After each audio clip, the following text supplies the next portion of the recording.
તો મહીસાગરમાં પોલીસ કર્મીએ સગીને માર મારવાનો મામલો સામે આવ્યો છે। સગીની તબિયત અચાનક લથડતા હોસ્પિટલ ખસેડવામાં આવ્યો।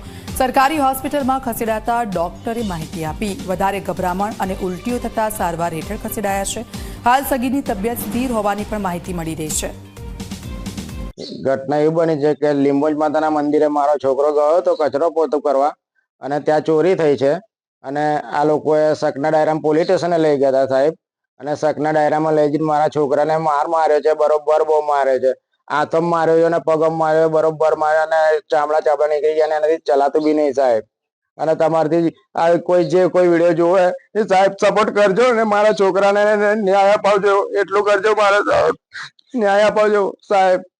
એક પેશન્ટ નિલેશ મહેશભાઈ રાવલ, ઉંમર વર્ષ 15, એમને 108માં અમારી હોસ્પિટલમાં લઈને આવેલ છે। તેમને વોમિટિંગની તકલીફ છે। અત્યારે એમને દાખલ કરેલા છે અને ઓન ટ્રીટમેન્ટ ચાલુ છે એમની, અને વાઇટલ સાઇન બધું બરાબર છે, પણ છોકરો છે થોડું ગભરાયેલું છે, બાકી બીજી કશી તકલીફ જેવું નથી વધારે।